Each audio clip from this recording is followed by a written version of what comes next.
भाजपा के राष्ट्रीय महासचिव तरुण चुग, जम्मू कश्मीर भाजपा अध्यक्ष रविंद्र रैना, जम्मू कश्मीर भाजपा सह प्रभारी आशीष सूद, बीजेपी और अन्य वरिष्ठ नेताओं ने भाजपा मुख्यालय त्रिकुटा नगर जम्मू में बूथ जनसंवाद महाअभियान कार्यशाला का उद्घाटन किया। वहीं चुग ने जम्मू में संवाददाताओं से कहा कि हाल ही में हुए लद्दाख ऑटोनोमस हिल डेवलपमेंट काउंसिल कारगिल चुनाव में भाजपा के वोट शेयर के साथ साथ सीटों की संख्या में भी वृद्धि देखी गई। भाजपा महासचिव ने कहा कि जम्मू कश्मीर में जल्द ही विधानसभा चुनाव होंगे। परिसीमन और मतदाता सूची तैयार करने की प्रक्रिया पूरी हो चुकी है। उन्होंने ये भी दावा किया कि स्थानीय निकाय चुनाव में हार का सामना करने वाले गुपकर गठबंधन को विधानसभा चुनाव में भी इसी तरह का परिणाम भुगतना होगा। चुनाव समय पर होंगे। कई दशक बिना परिसीमन के गुजर गए, अब विधानसभा क्षेत्रों का परिसीमन हुआ है। मतदाता सूची तैयार हो गई है। इसे राजनीतिक दलों को उनकी आपत्तियां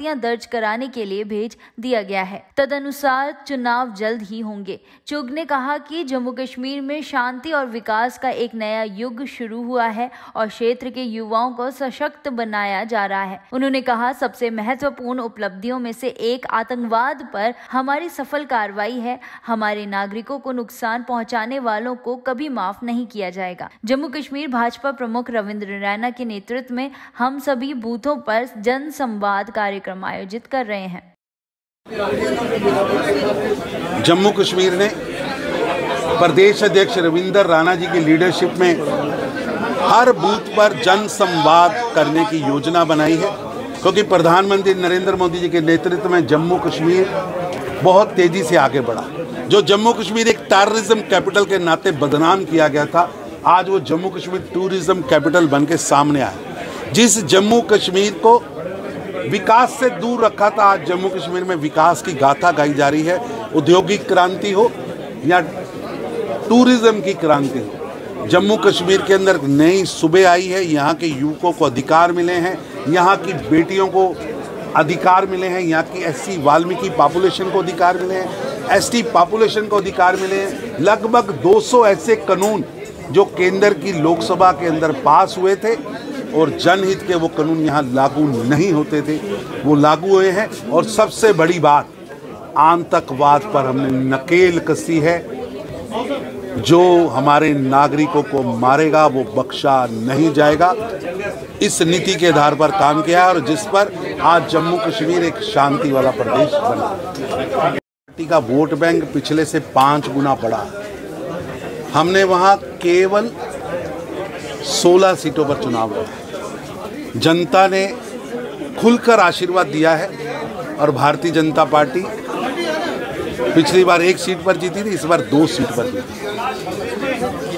कारगिल में हमारा वोट बैंक भी बढ़ा है, हमारी सीटें भी बढ़ी हैं, लेकिन भ्रम पैदा किया जा रहा है। जो लोग कल तक अलग अलग लड़ते थे, एनसी, पीडीपी और कांग्रेस, उन्होंने मिलकर गठबंधन बनाया क्योंकि उन्हें डर लग रहा था कि कारगिल की जनता उन्हें निपटा ना दे।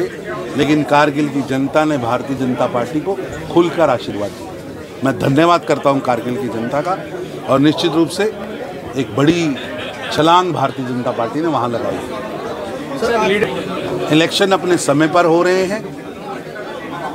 लगभग कई दशक हो गए परिसमन हुए। अब विधानसभा का परिसमन हुआ है, वोट बैंक, वोटर लिस्टें बनी हैं। वो वोटर लिस्टें ऑब्जेक्शंस के लिए सभी पार्टियों के पास गई हैं और जल्द ही चुनाव होगा।